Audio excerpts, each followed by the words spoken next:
Welcome to Tulsa Titans, highlighting our local business leaders who are making a difference. Today on the show, we have Zach Grove, Regional Sales Manager of Siemens RuggedCom. Welcome today. Hey, thank you, Crystal, and it's an absolute pleasure to be here. Like we mentioned before, I'm such a huge fan of the podcast medium, and so to be on one and especially on this one, listening to some of your other podcasts about some of the voices you've elevated in the Tulsa community, it's been so cool to listen to it. So yeah, thank you for having me.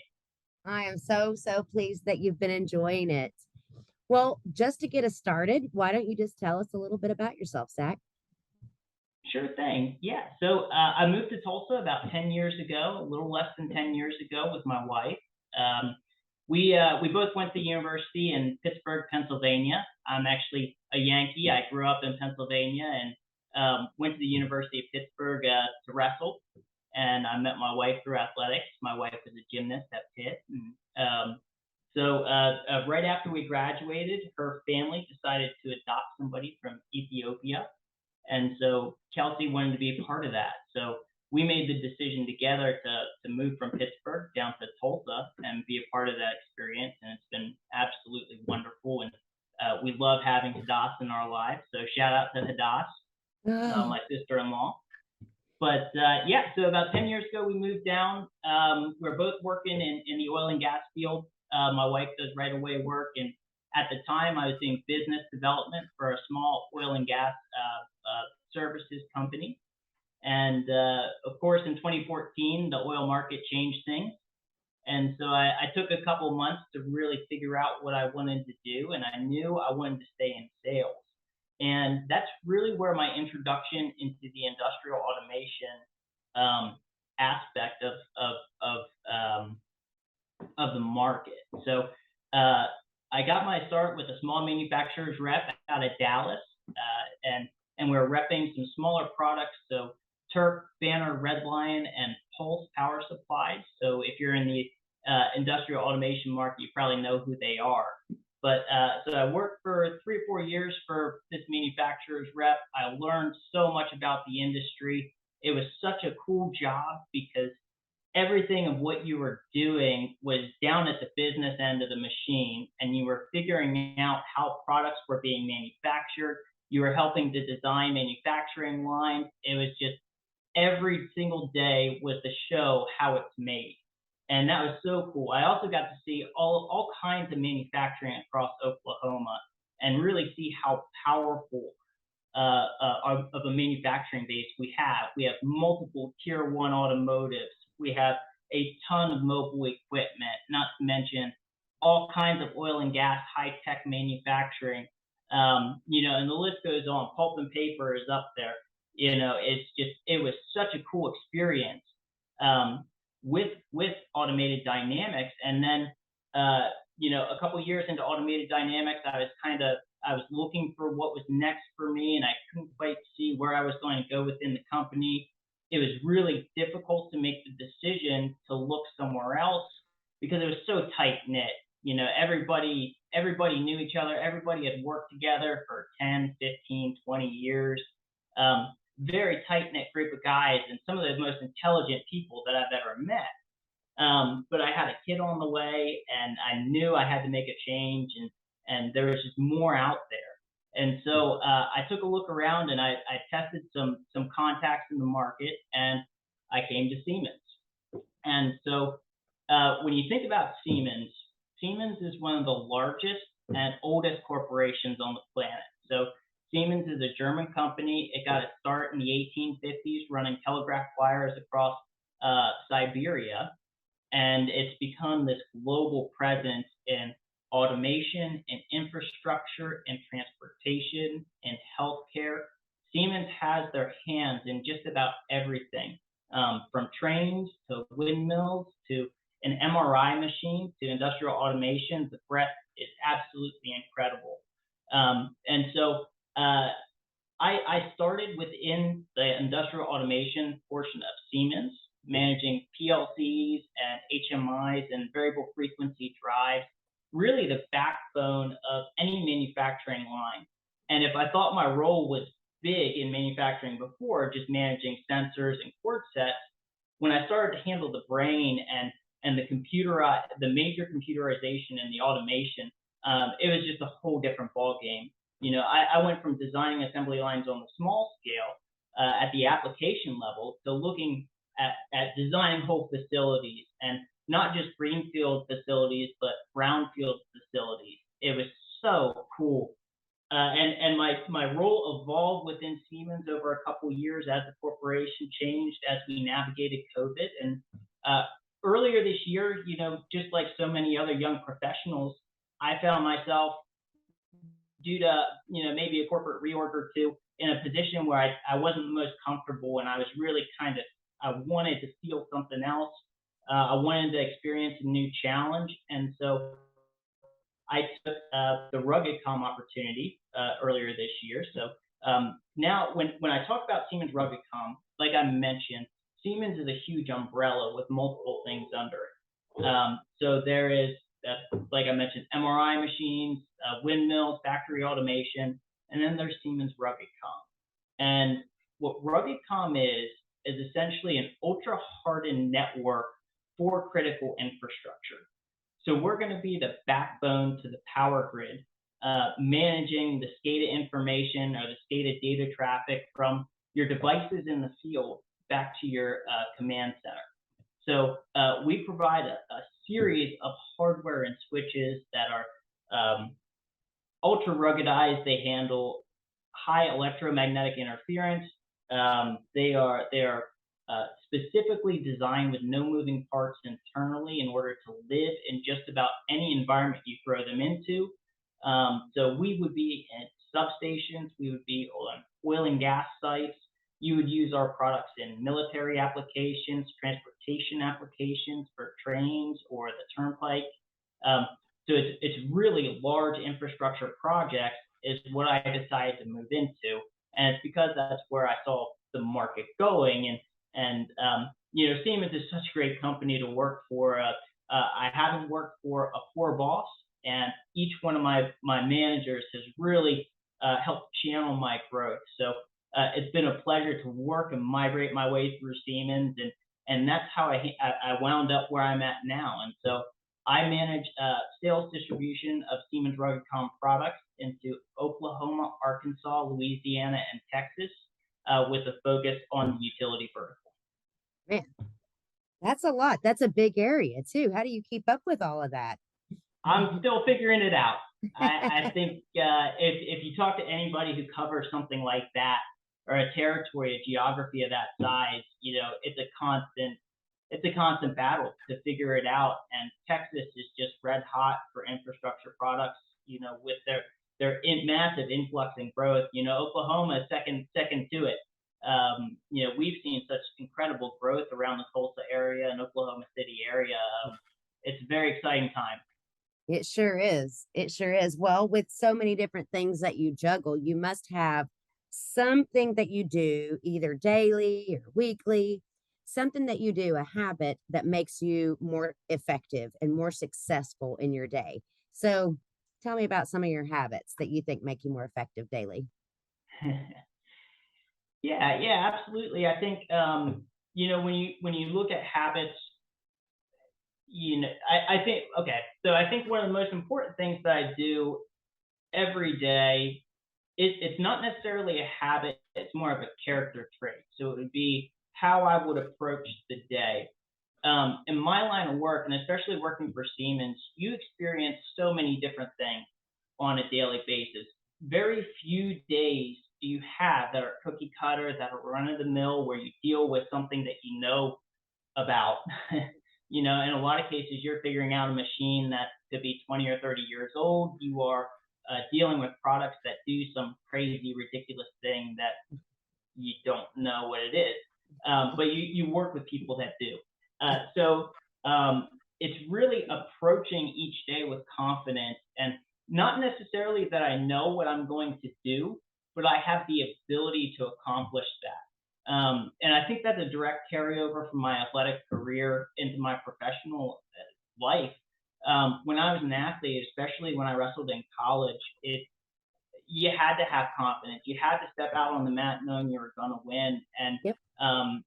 very much in every day, if you approach it with confidence, if you approach it with a deep sense of self, and you look internally and go on the attack instead of the defense, it's a totally different experience. So that's really how I look at going after things, and how I choose to approach each day. I really, really like that. And a side note about wrestling happens to be my favorite sport. My brother wrestled growing up, and it is the one sport that you have to take full ownership. What happens there? It's you and the other guy, the other gal. That's it. There's nobody else, and so you have to own it. What happens out there, and you take responsibility for it. So I love that. Oh, Well, absolutely. Yeah, I truly think that, when I look at my life and I look at the things that made me who I am, wrestling is such a huge portion of that. I wrestled growing up since I was very little. It's something that, I wrestled all through high school. I was an accomplished high school wrestler. I was recruited to wrestle in college, and I wasn't a great college wrestler, but I tell you what, the bones and the fundamentals that I learned through collegiate wrestling, it's really what made me who I am today, and such a huge reason why I pushed so hard. And my wife's the same way. I mean, she was an athlete too. She was a Division I athlete. She's extremely motivated, and it's one of the reasons we make such a strong pair. Uh, mhm, because I think we resonate together, we vibrate together, and mhm. we really push each other. So if there's just one thing that made me who I am, it's that wrestling. Um, so yeah, It's an amazing gift when you find out that you can do more than you actually thought that you could. And sports is a great place to learn that lesson. And it's a lesson that every adult needs. So if we can learn it whenever we're children, or try to, at least have a pattern of learning it, it's going to make it a little easier when we're adults, I think. And right. part of really of just being busy too is really juggling a lot of things. And as we grow and as we mature and as our families change and our career changes, we start to have to balance things. Sometimes we have to give a little more time and energy here and a little less over here. And are there some things where you're putting more of your energy into, rather than maybe 5 years ago that wasn't an area of focus, but now you're really, trying to focus more time and attention in one specific area? Yeah, absolutely. So there's several things that I'm really. I think after COVID, if you are a traveling salesperson, that really made you reevaluate getting back on the road, and what that felt like, and how you would approach getting back on the road. Because I know when lockdowns hit, I really missed that, and most of my colleagues missed that. So what I've tried to do in the post-COVID world, and really what I'm trying to do more of, is because I have the ability to travel to so many different places. Before, when I was just covering Oklahoma and Northwest Arkansas, I was really into these little niche towns, one stoplight towns where Cato and any number of little towns in Oklahoma. So it was so cool to go to those towns and just experience the town. So often we go in and out of our target destination. You go to your meeting and then you leave, and you don't see what's around you. So I really made the attempt to take a look at what's around me. So I was making calls down to Lawton, Oklahoma. And so I decided, okay, I'm done with my day. I've made my sales calls. Before I go to the hotel for the night, I'm going to go and I'm going to experience the Wichita Wildlife Refuge. And highly recommend it to anybody out there. Holy crap, you wouldn't expect it to be in Oklahoma. It's like you're walking into the set of the Lord of the Rings. Uh, but it's just, I want to experience more of the world around me. We have this opportunity to go to so many places and to see so many things, yet we don't necessarily try to do that. And uh, I've tried to spread that around too. In my line of work, because it's very technical, I'll have various engineers come in if we're working on a project, doing sales calls, what have you. I'll have a technical team. I'll have sales partners that'll come in. And so I've gotten to the point where I ask them, hey, you're coming in, we're going to do this, this, and this from a business perspective, but let's also hit this, and this from a personal perspective. And people really value that. You're showing them the area they're going, you're building a relationship with them, and in a lot of cases, they may control pricing, they may control access, they may control technical information. They're more apt to get it to you than maybe if you show them just a standard run of the mill trip. I love that. I think that's fantastic. I don't know that I know that many professionals that do that. So I applaud that. That's amazing. Great advice, actually. And I hadn't even gotten to that question because I was going to ask you about some advice. Uh, I do want to know, what other advice do you have for sales professionals? I mean, if there's somebody out there that may be struggling or maybe is just starting out, sales is a tough game.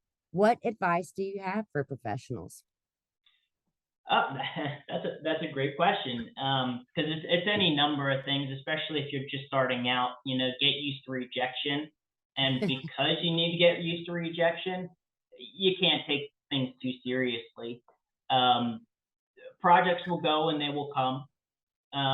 You'll win some and you'll lose some. It's the old adage, but every day, as long as you're getting up and you're pushing forward and you're trying to accomplish something, uh, another a wrestling adage is every day you get 1% better, and before you know it, you take a meaningful chunk of what you were, and now you've exceeded that. And so, um, yeah, I would tell people to keep pushing, to not get too down on things, especially if it's not going their way, and to just not take things too seriously. Um, yeah, it's the only way to survive in this current environment where things are just so crazy. Yep, they definitely are.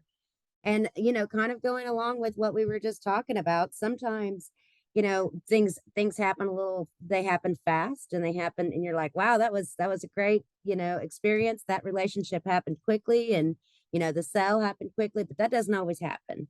So Right. sometimes you got to be in it for the long game, be willing to stick it out. And how do you get through those times? Do you enjoy that? What's that process like for you?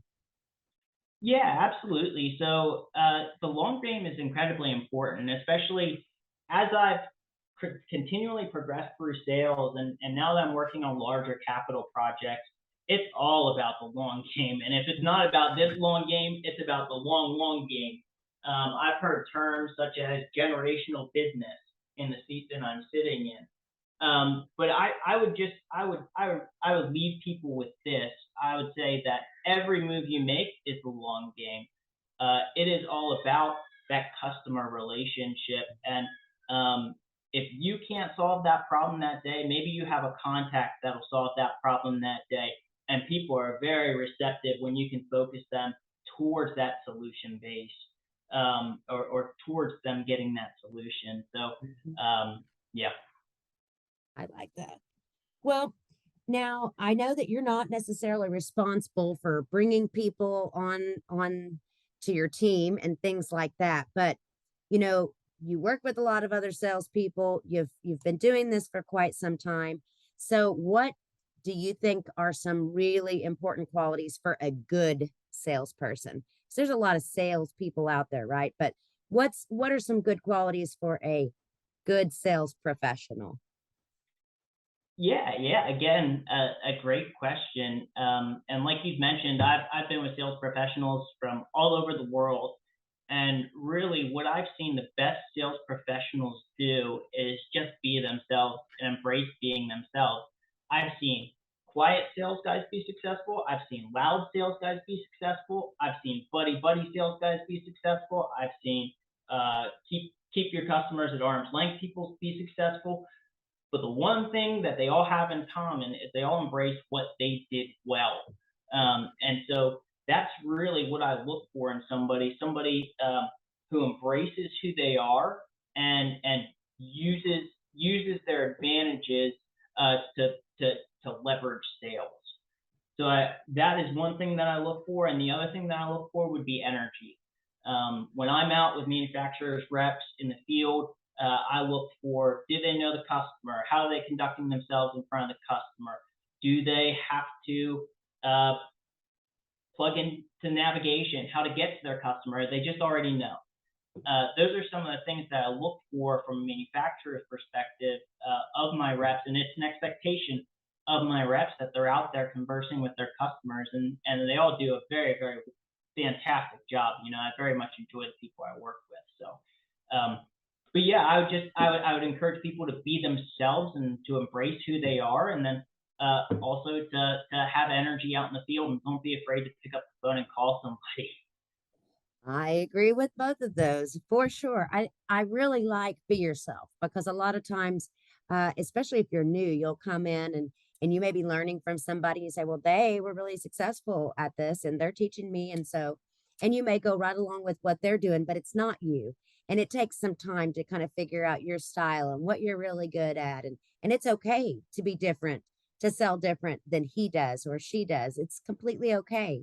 And you're not going to be everybody's cup of tea. That's just, we're not, you're never, everybody is not always going to like you, I guess is the way to say that. Absolutely. If you're a salesperson and you're struggling, watch the movie Tommy Boy. It'll just tell you what to do. That's exactly right. I might have to watch that this weekend just for the kicks of it It's all. addicting. Yeah. Oh yeah. Yeah. Chris Farley. What a gem. Yes, indeed. Well, makes me feel old, but regardless, now we were talking before and you told me that you're a big podcast listener, that you're all the time listening to different podcasts. So, why don't you share with us some of your favorite podcasts, those ones that you really don't like to miss, and maybe why? Yeah, absolutely. So, first and foremost, whenever I give somebody a podcast reference, I start with Dan Carlin's Hardcore History. If anybody's out there that really enjoys history, I scroll through my podcast feed every day looking for the next hardcore history. That is what I do every day. It's a phenomenal program. Dan has a theater of the mind mentality where essentially you feel like you're in the environment. He has a fascinating series on World War One, on World War Two in the Pacific, the Mongol conquest, and a number of different weird historical events. So I would highly encourage people to go check him out. I also enjoy Breaking Points with Crystal and Sagar, and of course NPR. Yeah, yeah, awesome. I'm writing both of these down as we speak because I'll be checking them out. And I know some people definitely that I want to talk to about the history podcast because I think they would really enjoy it. I appreciate you sharing that with us. Absolutely. Well, Zach, if anybody would like to get in contact with you after listening to our podcast, what is the preferred way for them to reach out to you? Sure. Yeah. If people would like to talk more, please reach out to my email. It is zachgrove@siemens.com. So Zach, ZACH .grove, at Siemens, SIEMENS.com. Awesome.